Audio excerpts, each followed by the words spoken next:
പഠിക്കുന്ന കുട്ടികളെ നമ്മളൊന്നും ചെയ്യണ്ട. ഇൻബോണായി വ്യക്തിത്വത്തിൽ തന്നെ ഡിഫാൾട്ട് ചെയ്യപ്പെട്ട സ്മാർട്ടായ കുട്ടികളുണ്ടാവും. അവരെ നമ്മൾ പഠിപ്പിച്ചാലും ടോപ്പ് പ്ലസ് ആയിരിക്കും, പഠിപ്പിച്ചില്ലെങ്കിലും ടോപ്പ് പ്ലസ് ആയിരിക്കും. പഠിപ്പിക്കാൻ മെനക്കെട്ടാൽ 10 മാർക്ക് കുറയേ ഉള്ളൂ. കാരണം നമ്മളൊരു 10 മിനിറ്റ് എക്സ്ട്രാ വേസ്റ്റ് ആക്കി. അങ്ങനെയുള്ളവരുടെ പിന്നാലെ നമ്മൾ പോകണ്ട. അതുകൊണ്ട് കേട്ടോ, ആ കുട്ടിയെ പഠിക്കാൻ ഫ്രീ ആയിട്ട് വിട്ടിരുന്നുവെങ്കിൽ ടോപ്പ് പ്ലസ് നേടിയേനെ. പക്ഷെ നമ്മൾ ഫോളോ ചെയ്തിട്ട് വൈകുന്നേരത്തെ 1 മണിക്കൂർ അപഹരിച്ചു, രാവിലത്തെ 1/4 മണിക്കൂർ അപഹരിച്ചു. നമ്മൾ ആ കുട്ടിയുടെ അത്ര പോരാ, അവസാനം 20 മാർക്ക് കുറഞ്ഞു. പഠിക്കുന്നവരെ നമ്മൾ ഫോളോ ചെയ്യണ്ട, അത് അവർക്ക് നഷ്ടമാണ്. നമ്മൾ ഫോളോ ചെയ്യേണ്ടത് തരിശു നിലങ്ങളെ സജീവമാക്കുക എന്നുള്ളതാണ്. പഠിക്കാത്ത കൊണ്ട് ഉദ്ദേശിക്കുന്നത് അത്ര കണ്ട് ക്ലാസ്സിൽ കാര്യങ്ങൾ മനസ്സിലാക്കാനും ഫോളോ ചെയ്യാനും പറ്റാത്തൊരു വിഭാഗമുണ്ട്. ആ കുട്ടികളെയാണ് നാം ഉയർത്തിക്കൊണ്ടുവരേണ്ടത്. അവരെയാണ് ടാർഗറ്റ്. അവരാണ് നമ്മുടെ കുട്ടികൾ.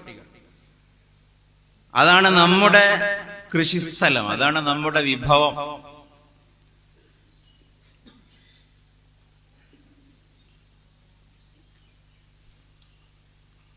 മദ്രസയുടെ അല്ലെങ്കിൽ വിദ്യാർത്ഥി സമൂഹത്തിന്റെ ഇടയിൽ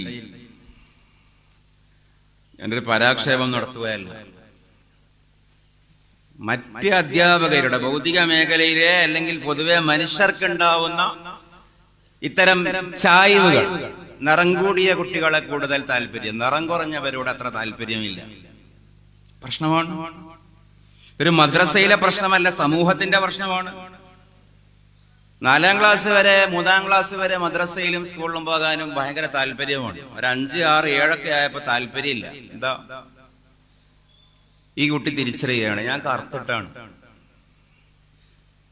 വെളുത്ത കുട്ടികളോട് അധ്യാപകൻ അല്ലെങ്കിൽ അധ്യാപിക കാണിക്കുന്ന ഒരു സൗഹൃദം എന്റെ നേരെ വരുന്നില്ല. ഒപ്പമുള്ള കൂട്ടുകാരൊക്കെ വെളുത്ത കുട്ടികളുടെ കൂടെയാണ് കൂട്ടുകൂടുന്നത്, കറുത്ത കുട്ടികളെ ഒഴിവാക്കുകയാണ്. ഇത് ലോകത്തിന്റെ, നമ്മൾ ഏത് വികസനമെന്നോ പുരോഗതിയെന്നോ പരിഷ്കാരമെന്നോ പറഞ്ഞാലും ഇന്നും ഈ ലോകത്തിന്റെ ഒരു ന്യൂനതയാണ്, സിദ്ധാന്തങ്ങളുടെ ഒരു ന്യൂനതയാണ്.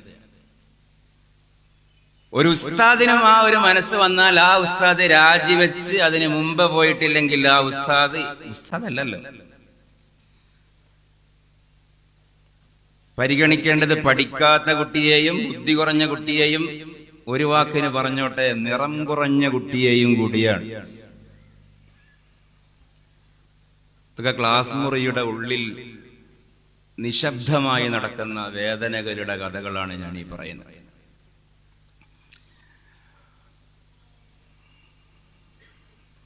ബിലാൽ റളിയല്ലാഹുവിനെ കൊണ്ട് ബാങ്ക് കൊടുപ്പിച്ചു എന്ന് പറഞ്ഞിട്ട് കാര്യമില്ല. നബിദിനത്തിന്റെ റാലിയിലെ മുമ്പിലെ ഫ്ലക്സ് പിടിക്കാൻ വെളുത്ത കുട്ടികളെ തെരഞ്ഞു പിടിക്കുന്നുവെങ്കിൽ ആ ആൾക്ക് ബിലാലിന്റെ കഥ പറയാൻ അർഹതയില്ല. മദ്രസയുടെയും സ്ഥാപനത്തിന്റെയും പ്രോസ്പെക്ടസിലേക്കും പ്രൊമോ വീഡിയോകളിലേക്കും കളർ കൂടിയ ഫയർ കുട്ടികളെ തെരഞ്ഞുപിടിച്ച് കളർ കുറഞ്ഞവനെ പറയാതെ അവഗണിക്കുന്ന ഉസ്താദിന് തൊപ്പിയിടാൻ പോലും അർഹതയില്ല. നടക്കുന്നുണ്ട് തീർച്ചയായും. അതുകൊണ്ടാണ് ഞാൻ തുടക്കത്തിലേ പറഞ്ഞത്, നമ്മൾ ആരാണ് എന്നുള്ള നിയത്താണ് പ്രധാനം. ഒരു 12 വയസ്സുകാരൻ കൊയിലാണ്ടിക്കടുത്തൊരു പള്ളി ഉദ്ഘാടനത്തിന്റെ അന്ന് വൈകുന്നേരം സംഘാടകരെ വിളിച്ചു. ഈ ലൈവ് വേണ്ടായിരുന്നു. അപ്പോ ഇന്നാണ് പരിപാടി എന്നാണ് പറയുന്നത്. ഇനി ഇന്നല്ല പരിപാടി, ഇന്നലെയാണെങ്കിലും നമുക്ക് ഒഴിവുണ്ടേ പോകും, സാധിക്കുമെങ്കിൽ. അതല്ല പ്രശ്നം.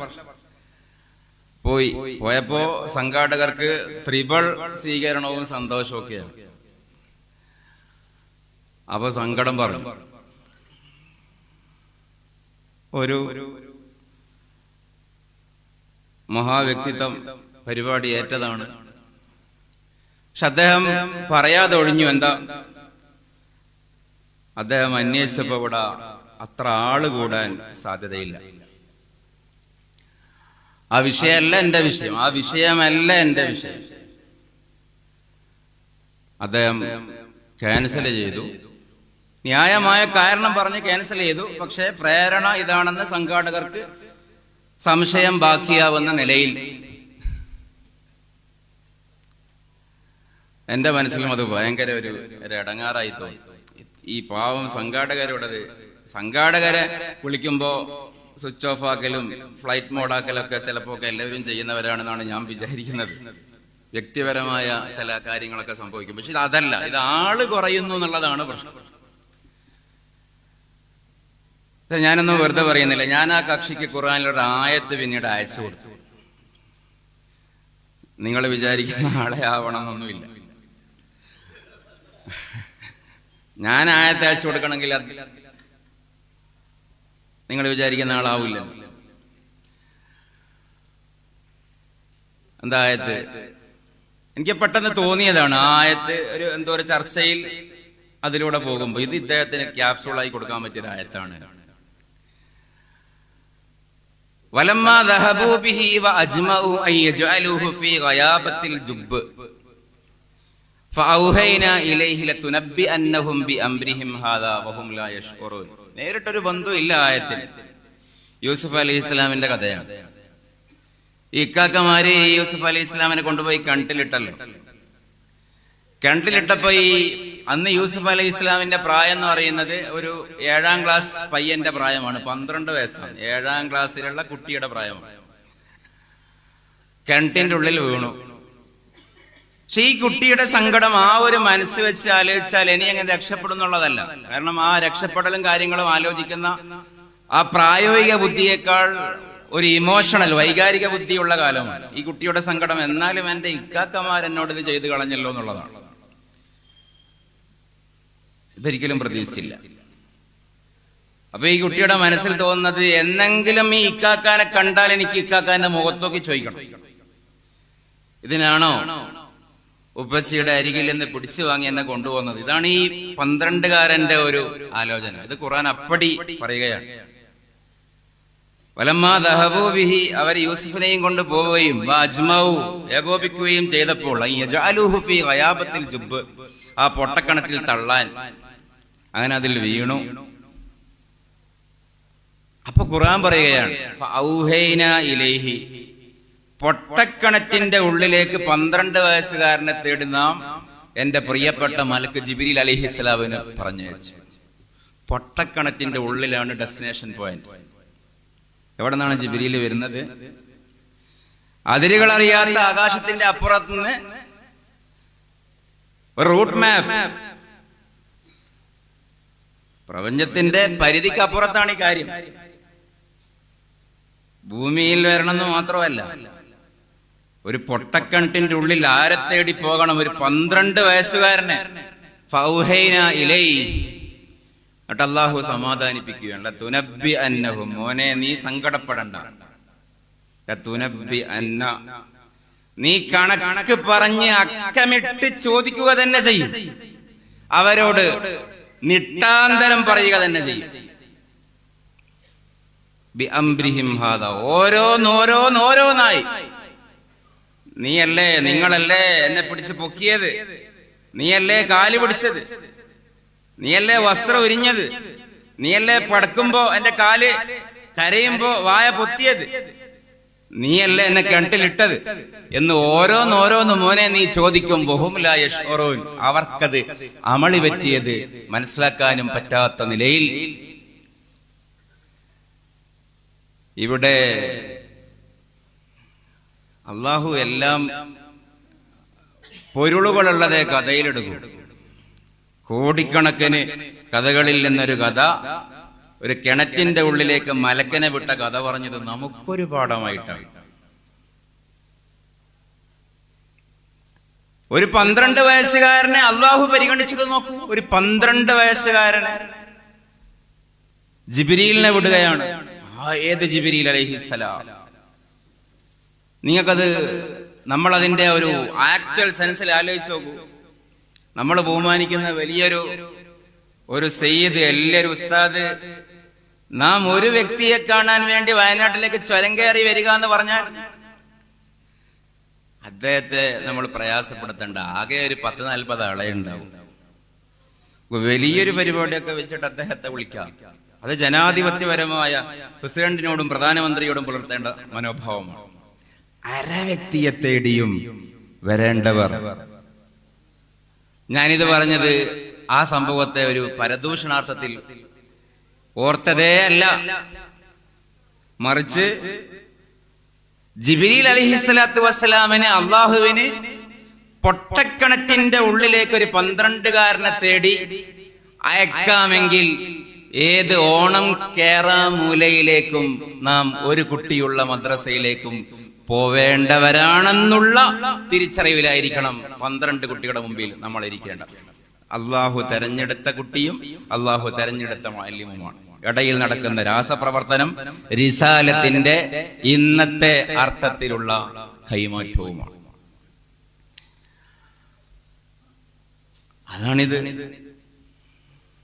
അതാണിത്.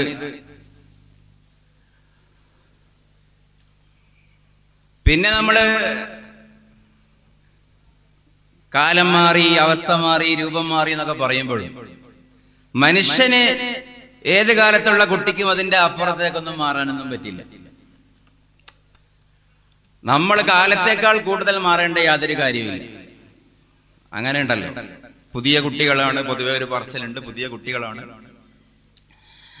പഴയ കുട്ടികളെ പോലെയല്ല. നിങ്ങൾ ആലോചിച്ച് നോക്ക്, പുതിയ കുട്ടികൾ എന്ന് പറഞ്ഞാൽ ഉദ്ദേശം എന്താ? ഡേറ്റ് ഓഫ് ബർത്തിൽ മാത്രമാണ് പുതിയ കുട്ടികൾ. കുട്ടികളെന്നും കുട്ടികളാണ്. അതൊക്കെ ഇവര് എന്നതുകൊണ്ട് ഞാൻ ഉദ്ദേശിക്കുന്നത് ഇസ്ലാമേതരമായ ഭൗതിക പ്രത്യയശാസ്ത്രങ്ങളുടെ ഇമ്പാക്റ്റ് ആണ്. അവരെ നമുക്ക് ഇൻജക്ട് ചെയ്ത് എന്ന തെറ്റിദ്ധാരണകളാണ്. പുതിയ കാലത്തെ കുട്ടികൾ, zoomer generation, Z generation, C generation. കുട്ടി എന്നും കുട്ടിയാണ്. മനുഷ്യൻ മാറുന്നില്ല.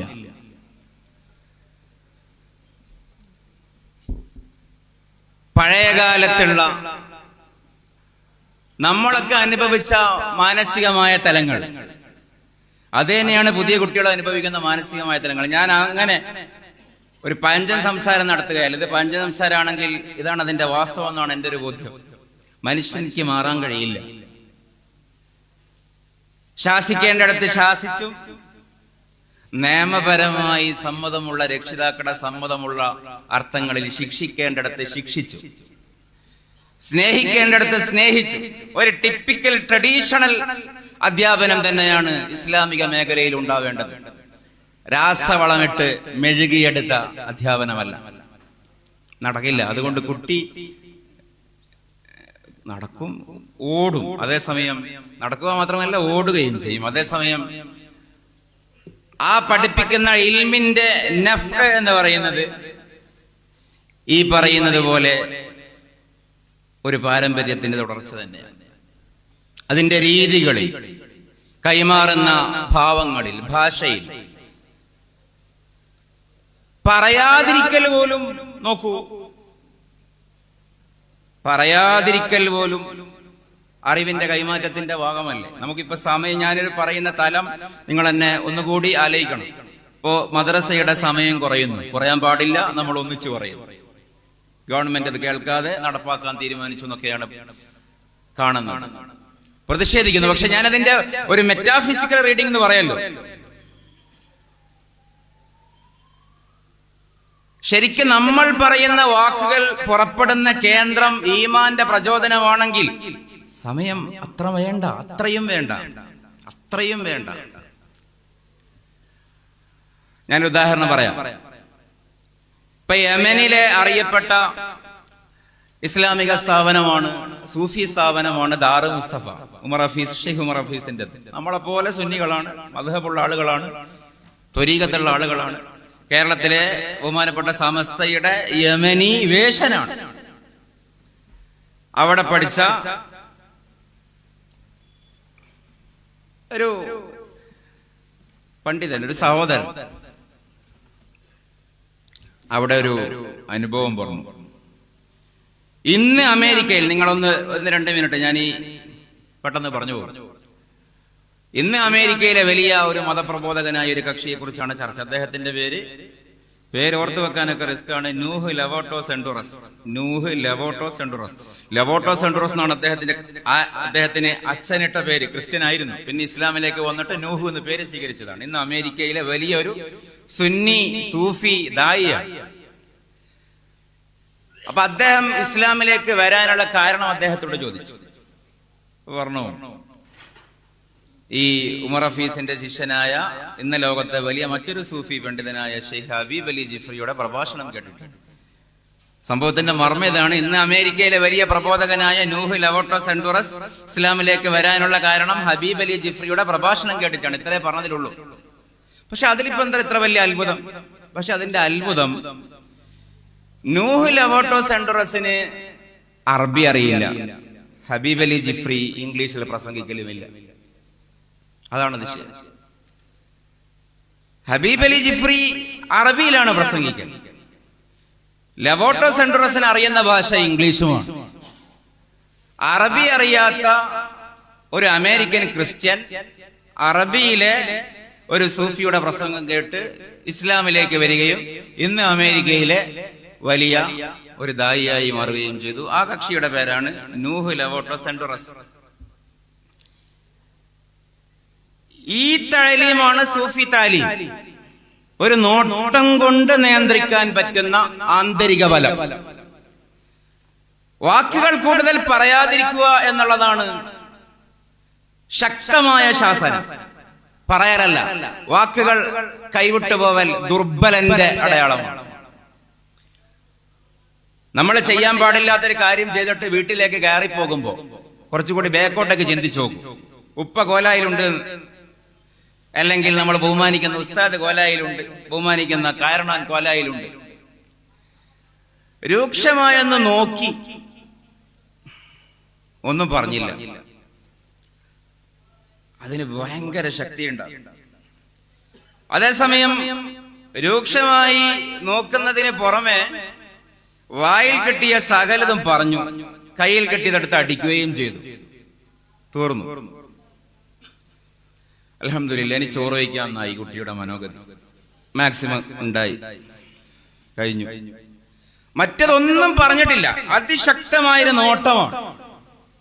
ആ നോട്ടത്തിൽ കൈമാറ്റം ചെയ്യപ്പെട്ട ശാസനയുടെ, തഹ്ദീബിന്റെ, തഅലീമിന്റെ ആന്തരികമായ അർത്ഥത്തെ ഭാഷയിൽ ഒതുക്കാൻ പോലും കഴിയില്ല. അതൊരു നോട്ടത്തിലുള്ള ഒരു കാര്യമായിരുന്നു. ഇതാണ് ഹബീബ് അലി ജിഫ്രി ഭാവം കൊണ്ട് ഇസ്ലാമിലേക്ക് ആളെ എത്തിച്ചത്.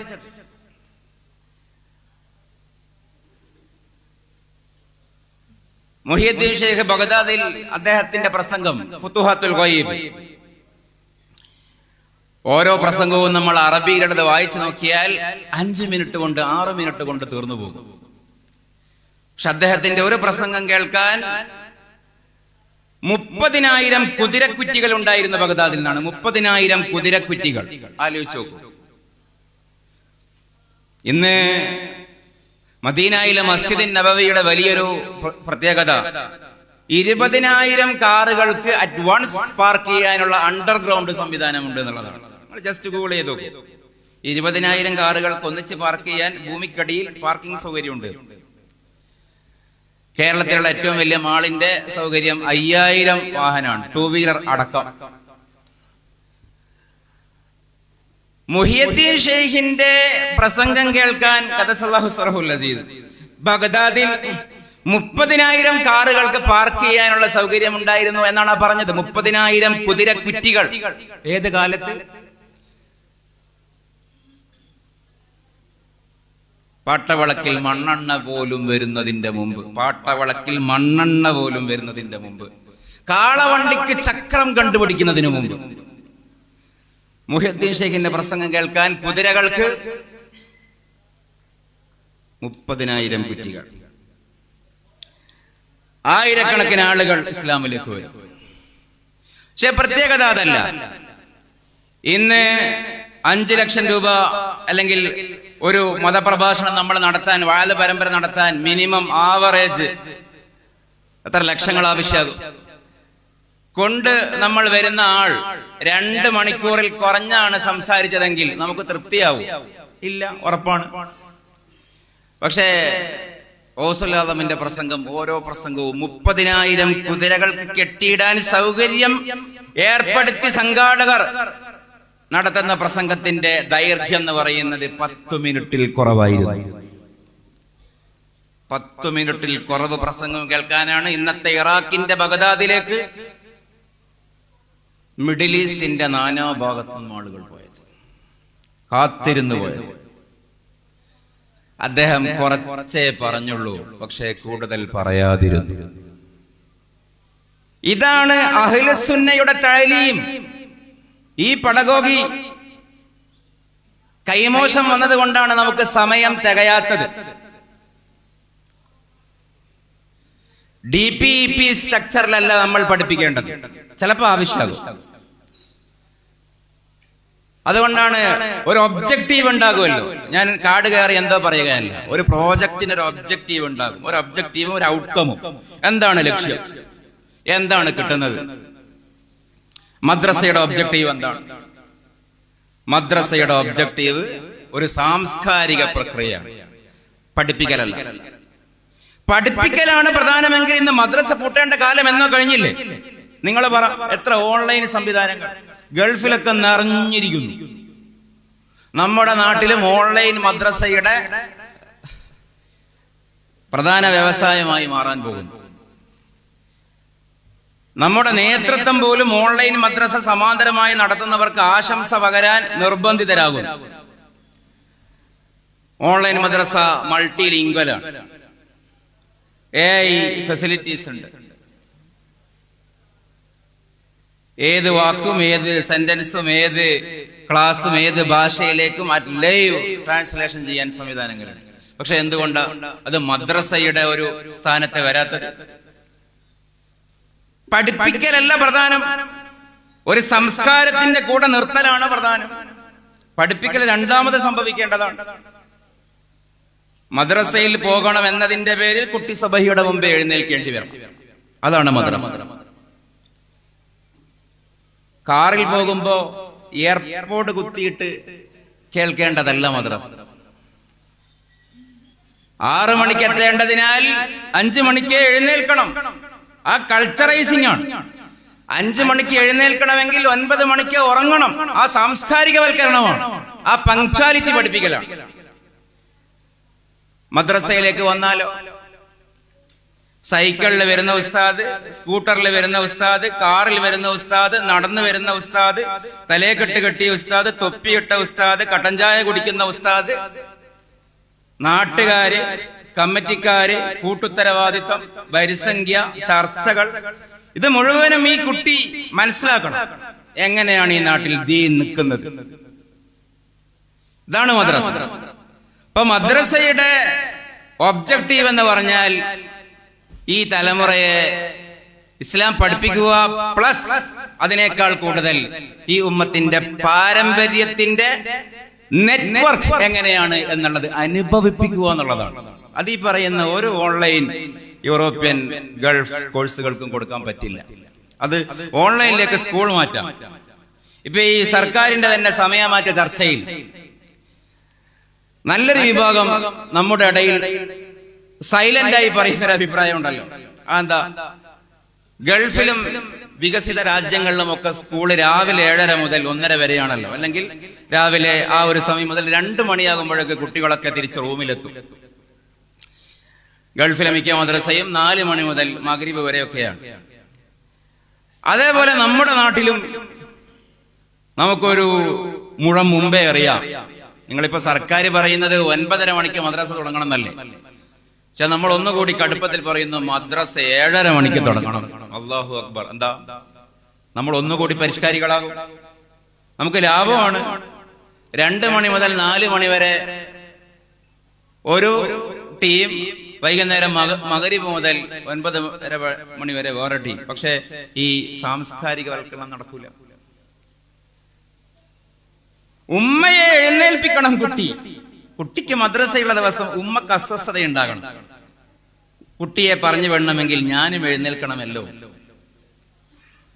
ആ ഹറിവറിയും തിരക്കും, കുട്ടിയുടെ ആ ശാഠ്യവും ദേഷ്യവും, പാത്രം വലിച്ചേറും, ബുക്ക് വലിക്കലും ലൈറ്റ് ഇടലും, ഇത് കണ്ട് ഉപ്പയുടെ ഉറക്കം മുടങ്ങണം സുബഹിക്ക് ശേഷമുള്ള.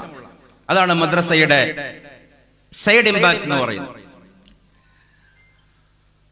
അപ്പൊ ഞാൻ അങ്ങോട്ടേക്ക് പോയതല്ല, ഈയൊരു ഒബ്ജക്റ്റീവാണ് വാസ്തവത്തിൽ എന്നും ഉണ്ടായിരുന്നത്.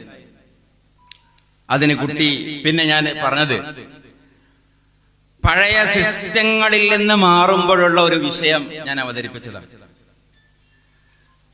പുതിയ യൂട്യൂബിൽ ഇങ്ങനെ ഒരു വീഡിയോ, ഇങ്ങനെയാണ് ട്യൂട്ടോറിയൽ വീഡിയോ, ഇങ്ങനെ പഠിപ്പിക്കണം, ചാടി പഠിപ്പിക്കണം, തുള്ളി പഠിപ്പിക്കണം, കടന്ന് പഠിപ്പിക്കണം,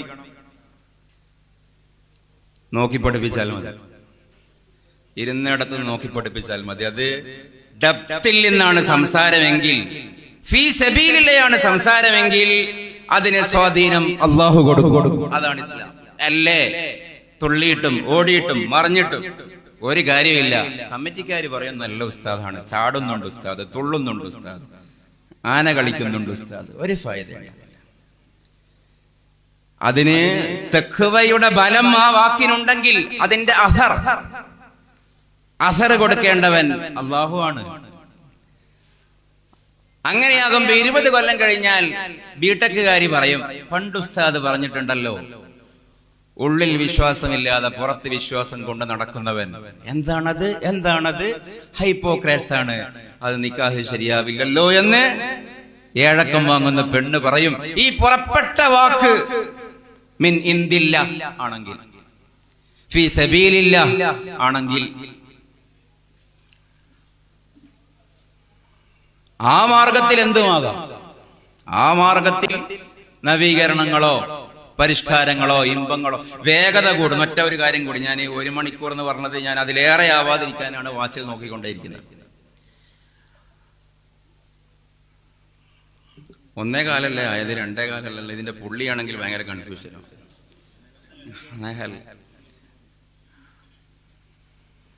എന്തോ പറയാൻ കരുതിയ വിട്ടുമ്പോയല്ലോ. അല്ലാഹു മുസ്ലിം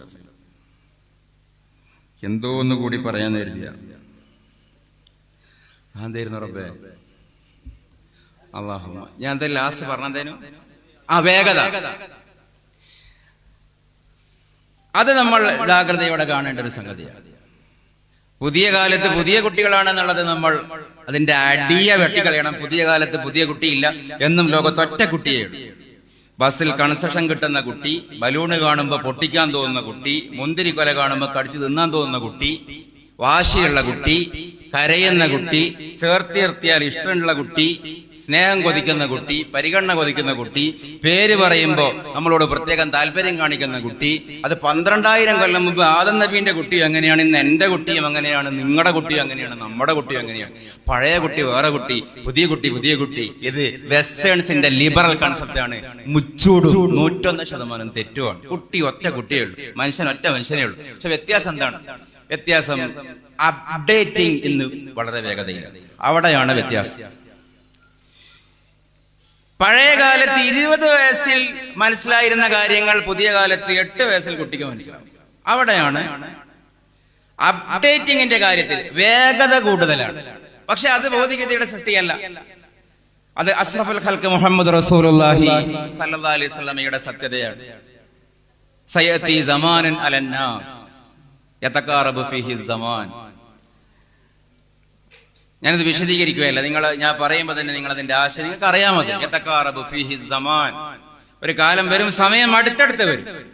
ഫതകൂനു സനതുക ശഹർ, ഒരു കൊല്ലം മാസം പോലെ പോകും. ഫയകൂനു ശഹറു കൽ ജുമുഅ, ഒരു മാസം ഒരാഴ്ച പോലെ പോകും. ഫതകൂനുൽ ജുമുഅതു കൽ യൗം, ഒരാഴ്ച ഒരു ദിവസം പോലെ പോകും. വയകൂനുൽ യൗമു കസ്സഅ, ഒരു ദിവസം ഒരു മണിക്കൂർ പോലെ പോകും. ഫതകൂനു സഅതു കതർഫത്തിൽ ഐൻ, ഒരു മണിക്കൂർ ഇദാ കണ്ണ് ചിമ്മി തുറക്കുന്ന അത്രയും പെട്ടെന്ന് കഴിഞ്ഞു പോകും.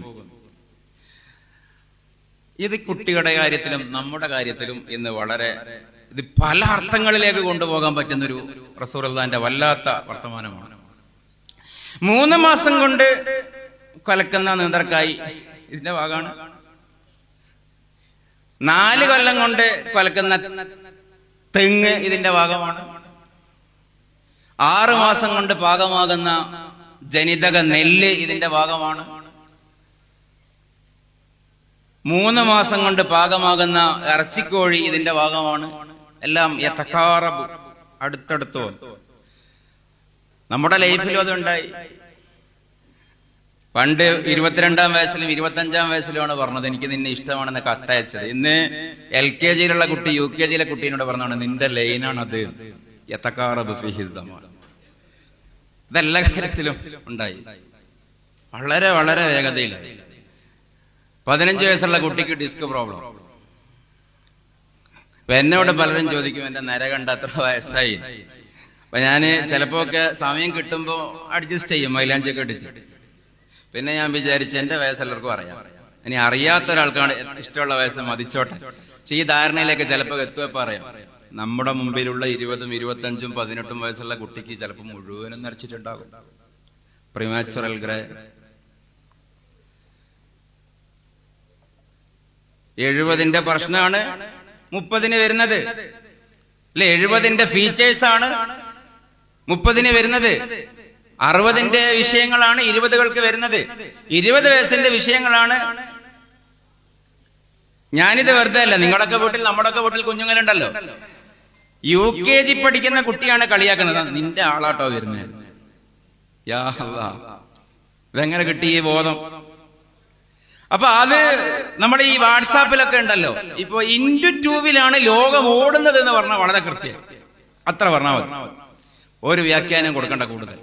ഈ വാട്സാപ്പിൽ യൂട്യൂബിലൊക്കെ ഈ കേൾക്കുന്ന കാണുന്ന സാധനങ്ങൾ സ്പീഡ് കൂട്ടുന്ന ഓപ്ഷൻ ഉണ്ടല്ലോ. ഈ വെനപിടിച്ച ശബ്ദമൊക്കെ നമ്മളപ്പ എങ്ങനെ കേൾക്കും? 1.5 ആക്കും. എന്നിട്ടും തീരുന്നില്ല, into2 ആക്കും, ഡബിൾ സ്പീഡ് ആക്കി. ഇനിയിപ്പോ into3 ആക്കുന്ന സംവിധാനം ഉണ്ടെങ്കിൽ ഒന്നുകൂടി കേമായി. യൂട്യൂബിൽ ആ സംവിധാനങ്ങളൊക്കെ ഉണ്ട് ഡബിൾ സ്പീഡിൽ. ഇന്ന് ദുനിയാവ് ഓടുന്നത് ഡബിൾ സ്പീഡിലാണ്. ദുനിയാവിന്റെ ഓട്ടം എന്ന് പറയുന്ന സാധനം ഡബിൾ സ്പീഡിലാണ് ഓടുന്നത്. ഇനി കുറച്ചുകൂടി കാലം കഴിഞ്ഞാൽ മുത്ത് മുഹമ്മദ് മുസ്തഫ സല്ലല്ലാഹു അലൈഹി വസല്ലം അത് കാണിച്ചു തരികയാണ്. നിങ്ങൾ കേൾക്കുന്നത് into2-വിലായി, കാണുന്നത് into2-വിലായി, നിങ്ങളും into2-വിലായി, നിങ്ങളും ഡബിൾ സ്പീഡിലായി, കഴിക്കുന്ന ഫുഡ് ഡബിൾ സ്പീഡിലായി, ചിന്തിക്കുന്ന കുട്ടി ഡബിൾ സ്പീഡിലായി. ഇനി കുറച്ചുകൂടി കാലം കഴിഞ്ഞാൽ into3 ആകും, പിന്നെ into4 ആകും. സ്പീഡ് കൂടി കൂടി കൂടി കൂടി യൗമൽ ഖിയാമയാകും.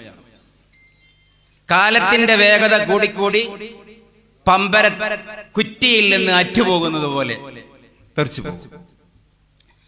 ഈ വിഷയം കുട്ടിക്കുണ്ട്, ഞാൻ പറയുന്നതാണ്. ഈ വിഷയം കുട്ടിക്ക് ബാധിക്കുന്നുണ്ട്. കുട്ടി ഒന്നുകൂടി മുന്നോട്ടാണ് നമ്മളെക്കാൾ. അപ്പൊ ആ ഓട്ടം നമുക്ക് കിട്ടാൻ ഇൻഫോർമേറ്റീവായ കാര്യം, ഞാൻ പറയുന്ന എല്ലാത്തിനോടും നിങ്ങൾ യോജിക്കൊന്നും വേണ്ട.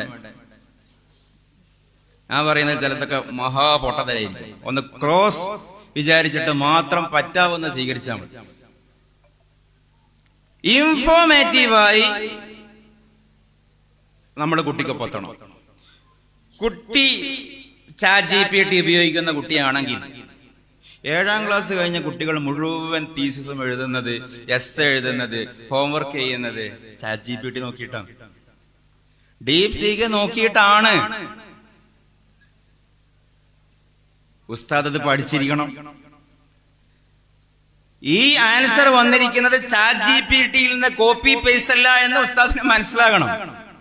അതിന്റെ ഒരു പ്രത്യേക ഗോമയും ഒരു കുറിയും 2 ഹൈഫൺ സെമികോളനും വേണ്ടാത്തടത്തുള്ള വേറെ ചിഹ്നങ്ങളും ഇതൊക്കെ കാണുമ്പോൾ ഉസ്താദിന് തിരിയണം, ഇത് ChatGPT-യാണ്. അപ്പൊ കുട്ടിയോട് പറയണം ഇത് വേണ്ട, നീ സ്വമേധയാ എഴുതിയാ മതി. അല്ലെങ്കിൽ കുട്ടി ഇങ്ങനെ ഊറിച്ചിരിക്കും, ഗുഡ്, മാഷാ അല്ലാ, ബാറക്കല്ലാ, തമ്പ്. കുട്ടി ഇങ്ങനെ ചിന്തിക്കും, എന്തൊരു ഉസ്താദാണ് റബ്ബേ. ഉസ്താദിന്റെ കയ്യിലെ ഫോണോ iPhone 60 ഒക്കെ ആയി, അതിങ്ങനെ തരുമോ, എനിക്കൊരു ഉപകാരമായിരുന്നു. കുട്ടി ചിന്തിക്കും. ഞാൻ ഇത് വെറുതെ പറയല്ല, കുട്ടി എത്തിയതിന്റെ കുറച്ചപ്പുറത്ത് നമ്മളെത്തണം. ആവശ്യത്തിലാണ് നമ്മൾ അപ്ഡേറ്റ് ചെയ്യേണ്ടത്, അല്ലാതെ കുട്ടിക്കൊപ്പം പകരം കളിച്ചുകൊണ്ടല്ല. നാളെ എന്താണ് കുട്ടി കാണാൻ? ടെക്നോളജി അടുത്ത കാലം അതാണ്. ടെക്നോളജിയുടെ കാര്യത്തിൽ അവസാനിപ്പിക്കുന്നു. നമ്മൾ ഒന്നുകൂടി മുന്നേറണം. ഞാൻ പറയുന്നത് കൊണ്ട് വിഷമം തോന്നരുത്.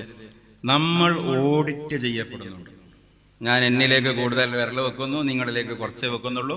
ശക്തമായി പാരന്റ്സ്, നമ്മുടെ മക്കളെ ഉസ്താദുമാർ എങ്ങനെയാണ് പഠിപ്പിക്കുന്നത് നമ്മൾ ആലോചിക്കുന്നില്ലേ? തിരിച്ചാലോചിച്ചാൽ മതി. ആ ആത്മാർത്ഥതയുള്ള ഉസ്താദ് ഏത്, ഇല്ലാത്ത ഉസ്താദ് ഏത്, ശമ്പളത്തിന് പഠിപ്പിക്കുന്ന ഉസ്താദ് ഏത്, ഫീ സബീലില്ല പഠിപ്പിക്കുന്ന ഉസ്താദ് ഏത്, ഇതൊക്കെ ഓരോ വീട്ടിലെയും ചോറ് തിന്നുമ്പോഴും ദോശ തിന്നുമ്പോഴും ഉള്ള ചവക്കുമ്പോഴുള്ള അച്ചാറും ഉപ്പേരിയുമാണ്. ശക്തമായ ഓഡിറ്റിംഗ് നടക്കുന്നുണ്ട്. ഉസ്താദ് കഴമ്പുള്ള ഉസ്താദാണോ അത് പാരന്റ്സിന് മനസ്സിലാകും. വിലയിരുത്തപ്പെടുന്നത് കൊണ്ട് നമ്മൾ ഒന്നുകൂടി നന്നാകണം എന്നല്ല, ഒന്നുകൂടി പഴയകാലം പോലെയല്ല, എല്ലാം താരതമ്യമാണ്. സ്കൂൾ അങ്ങനെ, മദ്രസ ഇങ്ങനെ. അതിൽ സമയം കിട്ടുന്നില്ലല്ലോ എന്ന് നമ്മൾ പറഞ്ഞിട്ട് കാര്യമില്ല. അതൊന്നും ആരും പരിഗണിക്കുന്ന സംഗതിയല്ല. എല്ലാത്തിലും അത് നടക്കുന്നുണ്ട്. അതിലിങ്ങനെ ഇതിലിങ്ങനെ. ഭാഷയിൽ പോലും ഇപ്പോ പാരന്റ്സ് ഉള്ള, രക്ഷിതാക്കളുള്ള വാട്സാപ്പ് ഗ്രൂപ്പ്, അതിലെ അംഗങ്ങള് സ്കൂളിലെ PTA ഗ്രൂപ്പിലെ അംഗങ്ങളായിരിക്കും, നാട്ടിലെ പഞ്ചായത്ത് സമിതിന്റെ അംഗങ്ങളായിരിക്കും. നിങ്ങൾ എന്നൊക്കെയുള്ള വിഷമം വിചാരിക്കരുതേ. സദർ ഉസ്താദ് ഒരു മെസ്സേജ് ഇട്ടു, ശക്തമായ മഴ കാരണം നാളെ മദ്രസക്ക് അവധിയായിരിക്കും, വായിച്ചുണ്ടാക്കാൻ ഭയങ്കര റിസ്ക് ആണെങ്കിൽ കഷ്ടാണ്. നിങ്ങൾ എന്നോട് വിഷമം വിചാരിക്കരുത്, ഞാൻ അങ്ങനെ ഒരു മെസ്സേജ് കണ്ടിട്ട് പോലും ഇല്ല. ഒരു ഉദാഹരണം പറഞ്ഞതാണ് അല്ലേ. നിങ്ങൾ പറ, ഇത് പരാക്ഷേപമല്ല. 99.99 ഈ വിഷയം ബാധകമല്ല. പക്ഷെ 1% ഉണ്ടാകും. ഇത് ഞാൻ ആദ്യം പറഞ്ഞു, ലൈവ് ആവശ്യം ഉണ്ടായിരുന്നില്ല. ഈ ടെക്സ്റ്റ് ഈ ഗ്രൂപ്പിലേക്ക് പോകുമ്പോ അത് വായിക്കുന്നത് ഈ കുട്ടിയുടെ ഉമ്മയാണ്, ഉപ്പയാണ്, പെങ്ങളാണ്, ഇക്കാക്കയാണ്, ഡിഗ്രി പാസ്സായ കുട്ടികളാണ്, രക്ഷിതാക്കളാണ്, സ്കൂളിലെ മാഷുമാരാണ്, ടീച്ചേഴ്സാണ്, വാർഡ് മെമ്പർമാരാണ്. സദർ ഉസ്താദിന്റെ മെസ്സേജിൽ ടാഡാവോലെ ഈദാ ആധ മയം പോയേം, ഞാൻ പരിഹസിക്കുകയല്ല, അഫ്വൻ ഫീ സബീലില്ലാഹി ഇൻ ഉരീദു ഇല്ലൽ ഇസ്ലാഹ മസ്തതഅതു. പക്ഷെ ആ മെസ്സേജ്, ആ തെറ്റായ സ്പെല്ലിംഗ് മിസ്റ്റേക്ക് ആ നാട്ടിൽ കൊടുക്കുന്ന ഒരു സന്ദേശമുണ്ട്. എന്താ അറിയോ? ശക്തമായൊരു സന്ദേശമുണ്ട്. എന്റെ കുട്ടിയെ പഠിപ്പിക്കാൻ ഈ ഉസ്താദ് പോരല്ലോ റബ്ബേ. പിന്നെ എന്നിട്ടും എന്തുകൊണ്ട് ആ രക്ഷിതാക്കൾ അത് അഡ്ജസ്റ്റ് ചെയ്യുന്നു വെച്ചാൽ അവരുടെ നന്മ. ഈ വിഷയം അതിനെന്താണ് പരിഹാരം? ഞാനീ പറഞ്ഞു 99.9999. ഞാൻ പറഞ്ഞതിനേക്കാളും നമ്മളെക്കാളൊക്കെ എത്രയോ ഉയരത്തിലാണ്. പക്ഷെ ഈ വിഷയം ഏതെങ്കിലും അർത്ഥത്തിൽ നമ്മുടെ ഗ്രൂപ്പുകളിൽ ഉണ്ടെങ്കിൽ അത് മദ്രസക്കെതിരെ, സദറുസ്താദിനെതിരെ, ഈ സംവിധാനത്തിനെതിരെ ഒരു പ്രതിവിചാരം വരും. ഇവര് വെറുതെ ശമ്പളത്തിന് രാവിലെ 2 മണിക്കൂർ, അത് നമ്മൾ ആലോചിക്കണം. ഏറ്റവും ലാഭകരമായതിലെ ആൾക്കാർ എന്തു ഇൻവെസ്റ്റ് ചെയ്യുന്നുള്ളൂ അല്ലേ? നമ്മൾ ഈ കൗമിനെ പറ്റി ഒന്ന് ആലോചിച്ച് നോക്കും. നമ്മുടെ കയ്യിൽ ഒരു 5 ലക്ഷം രൂപ കിട്ടിയാൽ നമ്മൾ എത്ര അന്വേഷിക്കും അത് നഷ്ടപ്പെട്ടു പോകാത്തൊരിടത്തെത്താൻ. ഒരു മനുഷ്യന്റെ ഏറ്റവും വലിയ ക്യാപിറ്റൽ, ഏറ്റവും വലിയ മൂലധനം എന്ന് പറഞ്ഞാൽ life is time or time is life. സമയമാണ്. അസ്സിഹത്തു അൽ ഫറാഗ് എന്ന് പറഞ്ഞല്ലോ.